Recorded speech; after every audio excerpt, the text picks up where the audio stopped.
What are the conditions and practices that keep us staying together? Because, as the Dalai Lama so accurately said, we start out with great intentions, great coherence. We're all in this together.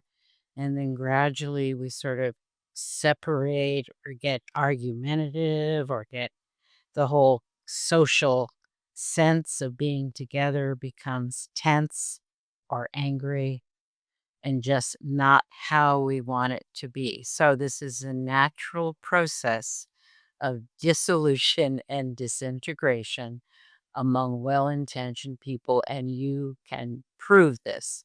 I know you can prove this through your own experience. But before I go on to describe the types of practices, I'd like you to think to the best group you were ever part of, the best community.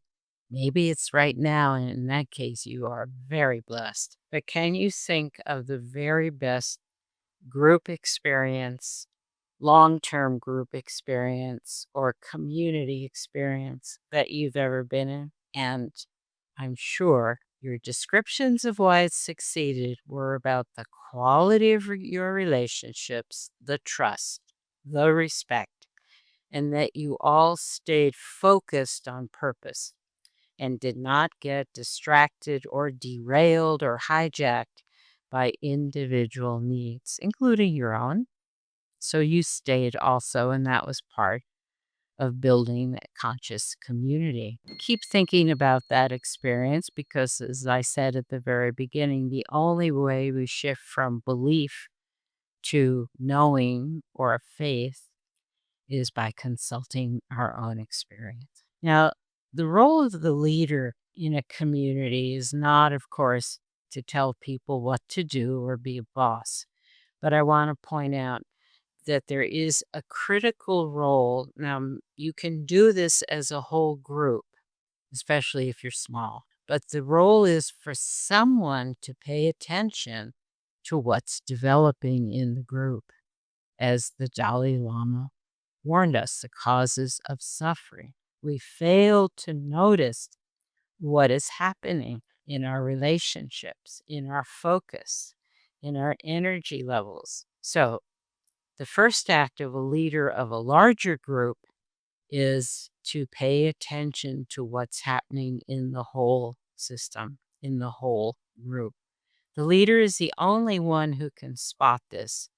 And there are practices in Restoring Sanity, the book, about how to do this. But there's also a need to keep the pulse, to be maybe the first one who notices, look what's happening to our meetings. Yeah, no one wants to be there, or some people are getting angry, or we're not accomplishing anything. Notice those indicators. They're very powerful. And then what do you do with them? Well, you reconvene around what was our initial aspiration or purpose for being together as a conscious community. What did we want to achieve? What did we hope for? What brought us here at the deepest emotional and spiritual level? The yearning, the longing, and revisit that. Now I'd like to explore how an island of sanity is different than our normal practices of forming community. Several years ago, with Deborah Fries, we wrote an article on the progression of intention and usefulness when we began as networks, and then through increasing discovery of who's in the network and increasing neediness from one another to learn from one another, we describe the progression going from a network to a community of practice. Very important to understand that we need to go from casual connections to being there for one another in a community that is focused on similar work. That's what a community of practice is, and it's a very potent mode for learning quickly from your peers and colleagues, others who are engaged in similar work. Maybe you've been in one or more by now. But I do want to point out that the organizing need here is personal. It's what can I gain from a network? That's very transactional. When we shift gradually into a community of practice, it may open us up to the question I've already presented of what can I offer? What are my particular gifts? But that's not what I see in communities of practice. That's the ideal because people are still in a transactional mode. I will exchange my knowledge for your knowledge. Of course, then when you develop relationships, it becomes a whole different feeling and commitment to one another. But only if you develop the relationships and move out of the transactional knowledge sharing that a community practice is focused on. Well, now we're into a very different and a real upgrade and a real demand on us for a different level of connection and commitment as a conscious community. I can use the term conscious community and islands of sanity as pure synonyms because they are. We have to know, have to feel that without this group, I will not be able to do my work in this chaotic, confusing world. We have to understand that without you and me together, Ubuntu, in a protected space, not physically necessarily, but certainly emotionally, so we can do this online. But I personally have to feel that I exist through you and you exist through we. That's the definition of Ubuntu. Now, what does that require of us? Well, it requires a lot. It requires giving up our insistence that I will join the group if I feel good about it, if I feel safe, if I feel visible and seen. No, I am joining this community because I know I cannot thrive. We can survive in many different ways, especially by withdrawal. But in this case, I cannot do meaningful work of the quality I know I am capable of unless I am in conscious, committed relationship to these others. So we start with that.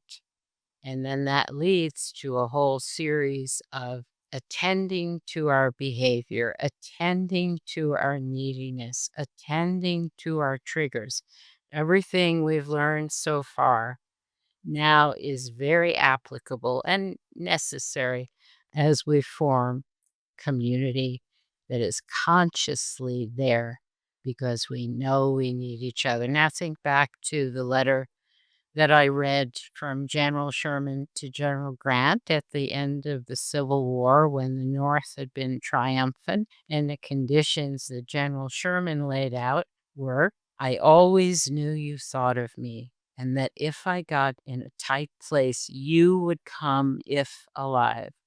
And I explained how we created that as the standard within our warrior community.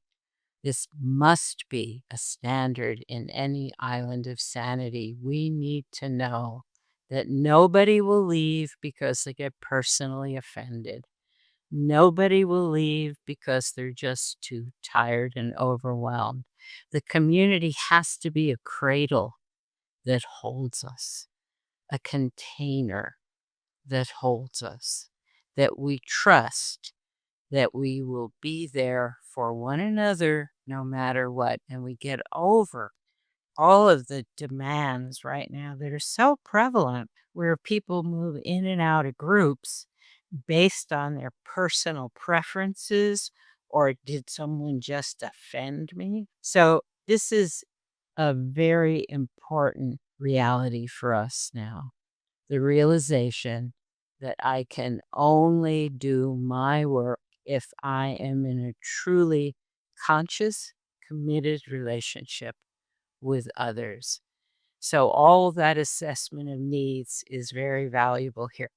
But I just want to reposition this at a much deeper level. And the deeper level is shifting from an individual, self protective, amygdala run sense of how I exist to realizing the beauty and value and creativity when I truly feel I exist because you are. We shift not only into the frontal lobes, but we shift into consciousness, to awareness, little glimmers of true unity, of true communion.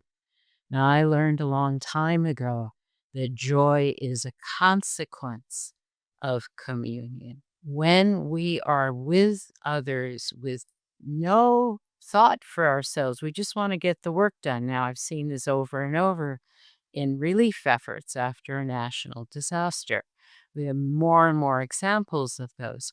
People just rush in to be helpful, to do whatever they can to eliminate the pain and suffering of the situation. And I've interviewed a lot of those people post disasters. And no matter what they were facing with death and overwhelm and the destruction of a whole community by a fire or a landscape by a flood, they always reported their acts, their time there, their acts of service as true joy. I was very puzzled by this for quite a while.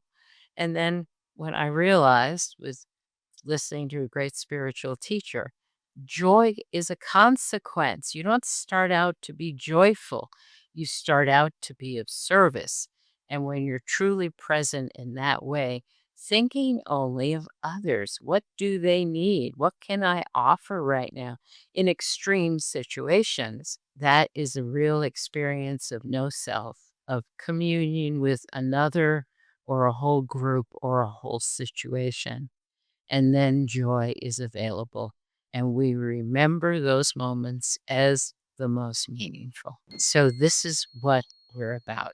And I want to close this and now offer you some practices for staying conscious together. But the Dalai Lama, a long time ago, was with a group of my friends in Dharamsala, and he asked them, what are the causes of suffering? Now, this is like a setup because all Buddhism is focused on understanding and moving beyond the causes of suffering. But this was a group of colleagues, experts in many different fields, and they all decided, no, I can identify the causes of suffering. Maybe that was a sincere question from the Dalai Lama. So they said the causes of suffering are poverty, injustice, inequity, migration, death. Well, those are the causes of suffering at one level. But because it was a group of professionals, he said, no. And he actually gestured very emphatically, no, no, no, that's not it.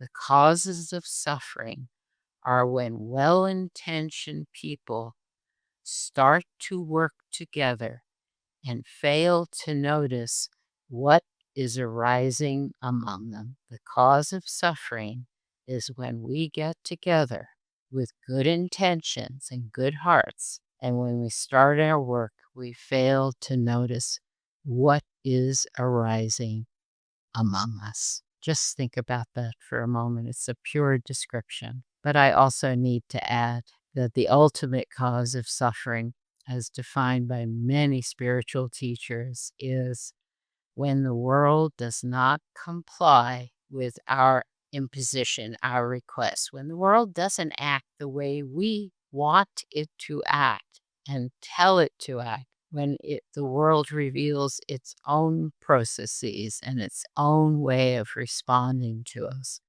So that's the true cause of suffering, our demands on the world to just get in line and be obedient to what we tell it to do.